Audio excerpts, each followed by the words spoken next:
ઘોઘા પંથકમાં દીપડાનો આતંક દિનપ્રતિદિન વધી રહ્યો છે। ચોમેરથી દીપડાને ઝડપી લેવા માંગ ઉઠી છે।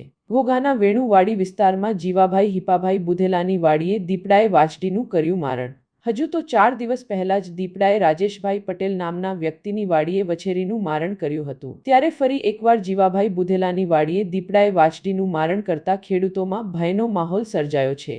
આ બનાવની જાણ થતાં ઘોઘા વન વિભાગનો સ્ટાફ ઘટના સ્થળે દોડી આવ્યો હતો અને તપાસ હાથ ધરી છે।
कैमरा डाउनलोड कर ले।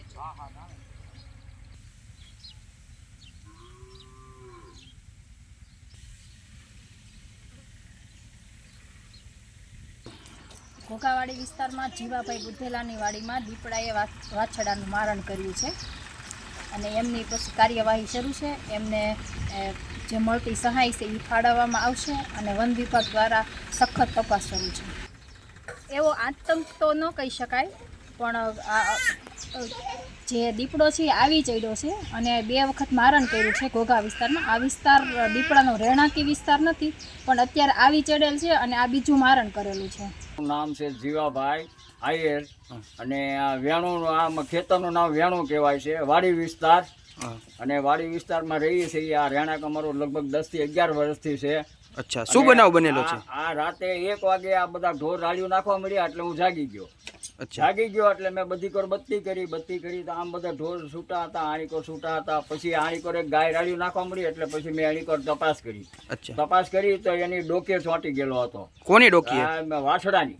અચ્છા, વાછડાની ડોકે એ ચોંટી ગયેલો હતો। કોણ ચોંટી ગયેલું? દીપડો ચોંટી ગયેલો હતો। એટલે પછી મને થોડી બીક લાગી એટલે હું પછી જોડા પહેરવા ગયો, લાકડી લીધી અને એક ડબ્બો લીધો।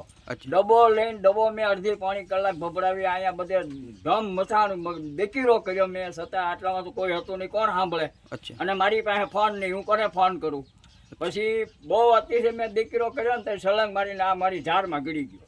પછી હું મારા નાના બીજા 2 વાસરુને લઈને મારા ખાટલા પાસે બેસીને આખી રાત પાણીનો કેરબો મેં ઢીબીને હવાર પાડી। પછી રાતે પાછો આવીને એ ઠાઠાનો ભાગ ખાઈ ગયો।